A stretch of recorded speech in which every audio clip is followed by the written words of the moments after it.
Tim wrote in and asks, seems like there are so few bears this far this year, considering the amount of steady salmon. Where are the bears? We had many other people writing in similar questions. In fact, just a couple that I wrote down myself came from Catherine, who wrote in, there are so many large salmon jumping in the falls now. Why are there no bears?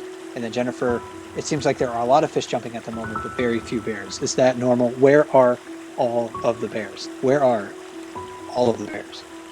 It's almost counterintuitive that when there are a super high abundance of fish like this, we see fewer bears fishing at Brooks Falls. Collectively, the hive mind of the Bear Cam audience, many thousands of people watching every day are noting dozens of bears at the river over the past week and a half or so. It's just that none of them seem to be sticking around in the water for very long because of the abundance of salmon. Yeah, the behavior is absolutely affected by the salmon in the river. I mean, we're not seeing a lot of bears at the falls because they can fish anywhere in the river. They're, so stocked with salmon. They can fish anywhere in the river now. And a lot of bears who are lower in the hierarchy don't want to come to the falls because they don't have to compete as much when they're on the lower river.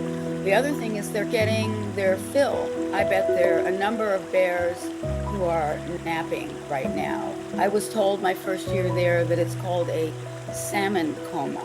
They breathe heavily, digesting the salmon, and they either make or find a belly hole and they take a nice long nap.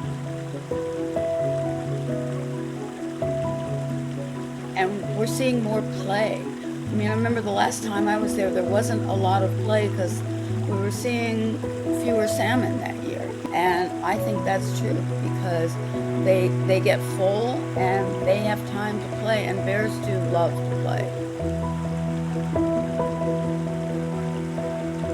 We've been seeing a couple of bears playing along the river, whether they're subadults, but even some older bears. And play is super important, not only at the developmental stages, but also when bears are older, because again, like vying for dominance and everything, that's not necessarily what we'll see through play, but that's how they learn in order to move up the hierarchy and things like that. So being able to see these bears play is really incredible. And yeah, it's all due to the salmon. I mean, if they had to, we wouldn't see them playing with each other if they had to compete over food. So they've definitely got enough, and they're well fed to be able to concentrate on other things.